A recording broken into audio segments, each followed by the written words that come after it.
Now, I've heard positive, things about the talking helmet, which you're about to see. The only time you're going to get a talking helmet from me if the weather is not suitable to go riding, which it is not right now. Nowhere near it. Definitely some storms out there. Yeah, I'm aware not everybody likes the same thing. And you can't please everybody. And I won't attempt to please everybody. It just won't happen. So this is going to be one of them things I toss at you. It's like my grandfather said. He used to say, if everybody liked the same thing, everybody be on grandma. Let's talk about vasectomies.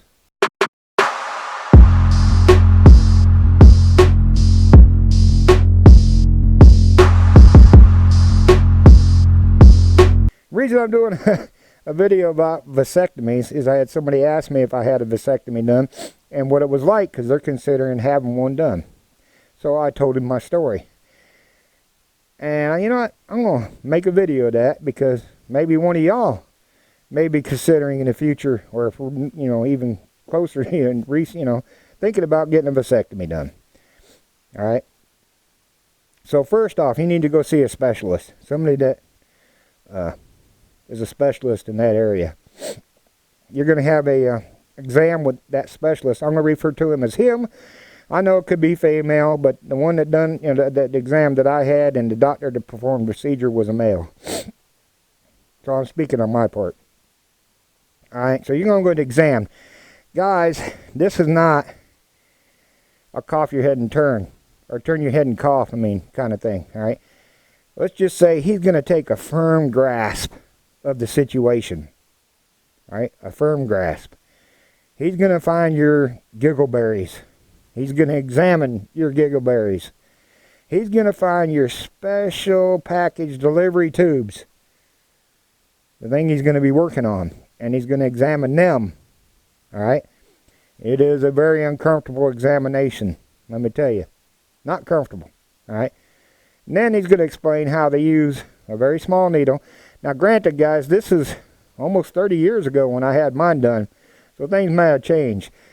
But then they use this very small needle, and they actually use Novocaine, like you'd have something done to your teeth, a procedure on your teeth. They use Novocaine. And I'll get into the rest of what he explained in a minute. So the day I'm having the procedure, I'm at the hospital, in the waiting room with the wife at the current time. Nurse calls me. The receptionist type nurse takes me to the room. Now what they do is they got a bunch of rooms lined up. They put patients into each room. He does this once a week on a Friday. And he goes from room to room to room to room to room. And then when he gets back here, this patient's ready again. Boom, boom, boom. And he just does that all day long. Vasectomies all day long. So I get in the room. She tells me to take everything off. I can leave my socks on, but everything else has got to come off. You got to put the backwards gown on. And then have a seat on the table. All right. Now this table has stirrups, just like the ladies. Guys, you're going to have to do that too. Okay. Let me adjust my helmet. My ears are hurting. So she leaves. I get undressed, put the gown on backwards, and I'm sitting there on the table. I think they did this on purpose. I know they got a sense of humor at this place, because I'll explain in a little bit. But in walks another nurse. And she is screaming hot, sexy, beautiful. They went and found the hottest nurse they could possibly find, all right, to do this, all right. So she comes in, introduces herself. She gets a tray out, gets everything that the doctor's going to need on the tray, puts it by me and the table. She asked me to turn around, put my feet in the stirrups. Now, you're not laying flat, you're sat up a little bit. So your feet are up in the stirrups.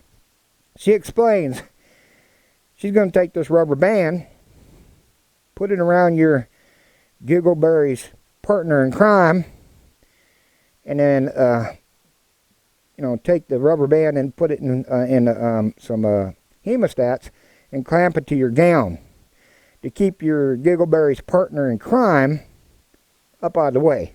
All right, and which she did. So I'm laying there, and then she takes out a little package and she tears it open, and there's a sponge in there. She says, I'm going to have to clean the area. I said, oh, okay. So she gets it hot, with warm water, and it's nice and soapy, and she's down there cleaning the area. All right, no problem, big deal. No big deal. Cleaning the area, but then she switches to my Giggleberry's partner in crime. Now, if she just would have went scrub, scrub, scrub, scrub, okay, it'd been fine. But no, she gets up there, she's bent over, she has it in her palm, in her hand, and she is cleaning it. And we're going to get this extra clean, extra special clean. Oh, extra special clean. Yeah, she spent 3 times longer cleaning my Giggleberry's partner in crime than she did the area that it was going to actually happen.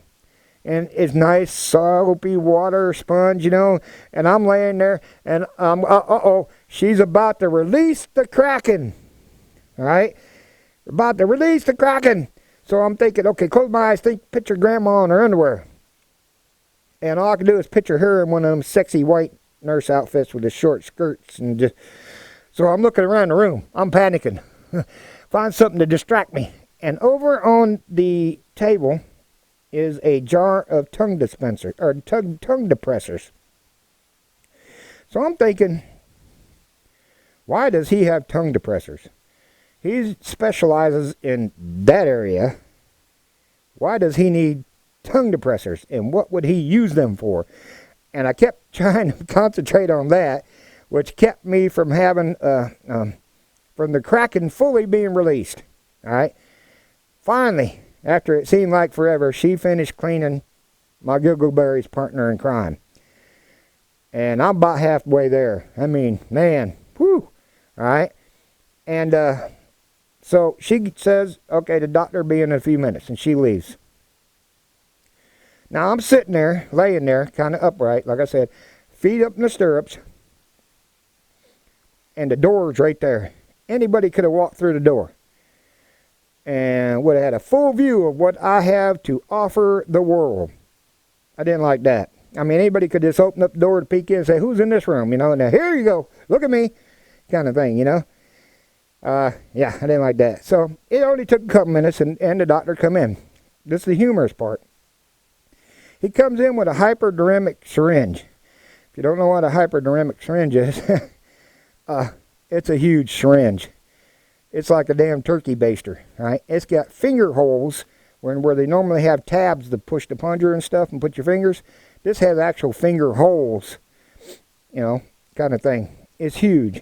And on the end of that, he had a cardiac needle, about a 5-inch cardiac needle or a normal thorax needle on the end of it. And he goes, where are the little needles? And I went, what? And he goes, I'm just kidding. It's the humorous part of it.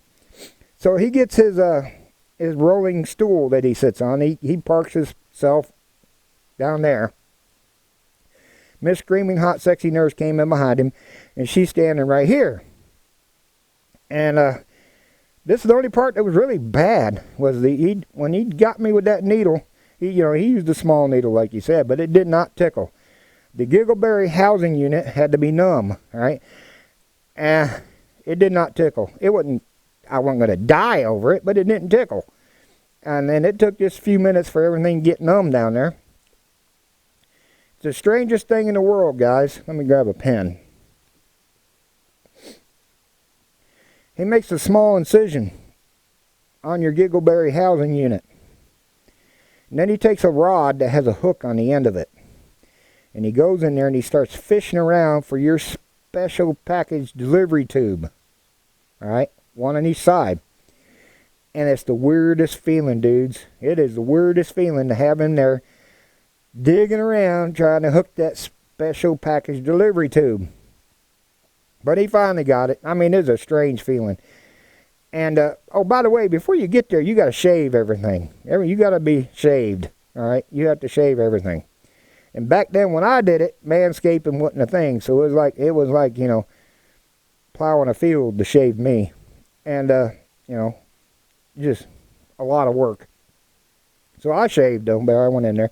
But I actually figured out, it's for sanitary reasons. But there's another reason I'll tell you in a minute. So he finally gets that one. And he actually, what they do is they pull it out of that little incision all the way out, and they just don't snip it and then cauterize each side. They take out a chunk of it, because if they just snip it and cauterize it, there's a chance that it'll grow back together, all right? So they take out a pretty good chunk of it, all right? Now, if you've never had anything cauterized, it sounds like bacon frying in the pan, only on a much smaller scale, all right? But that didn't freak me out so much. It was the smoke. There was a lot of smoke. I mean, he's down there with his little MIG welder, cauterizing each end of that thing, and there's smoke coming up. A lot of smoke. I'm like, then it dawned on me, that's why they have you shave also, because they don't want your junk going up like a forest fire. And one of them little arcs from that cauterizer, excuse me, catches your junk on fire. Woof. They didn't want that. So that's why you got to shave. Okay? Anyways, so he went after the other side. Once he cauterized that side, he, there's that weird feeling of him digging around in there trying to hook them that special delivery tube on the other side. So he does that, pulls it out, does the same thing, cauterize it, smoke, all that stuff, right? So he's all done, all right? And he goes out, he puts one stitch in, all right? Goes out the door. The nurse is cleaning up stuff, Miss Screaming Hot Sexy Nurse. And then she hands me some paperwork. It tells you what to do, what not to do, this, that, in case of this and that and everything else. Now, before we arrived at the hospital, I arranged with the wife at the current time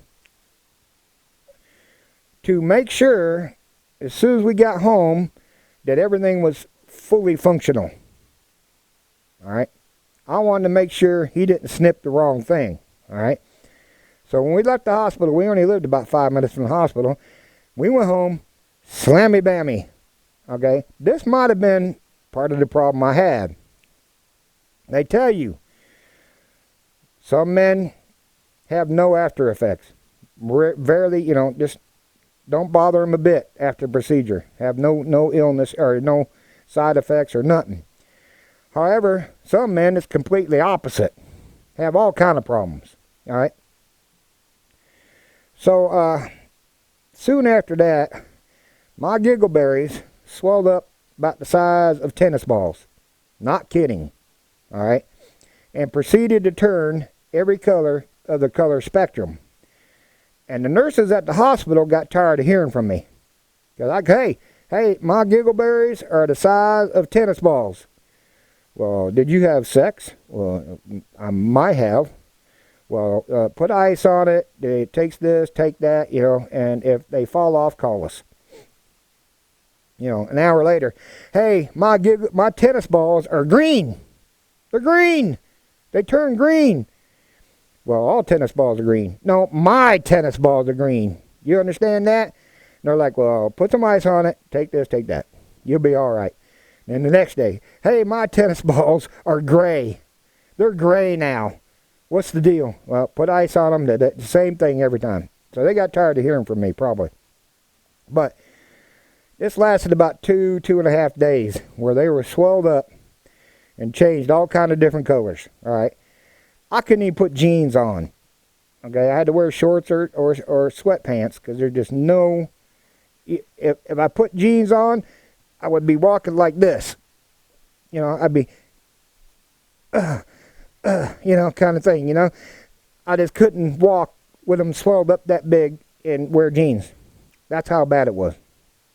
But it didn't only, like I said, 2.5 days later, the swelling started going down. And the color returned to normal.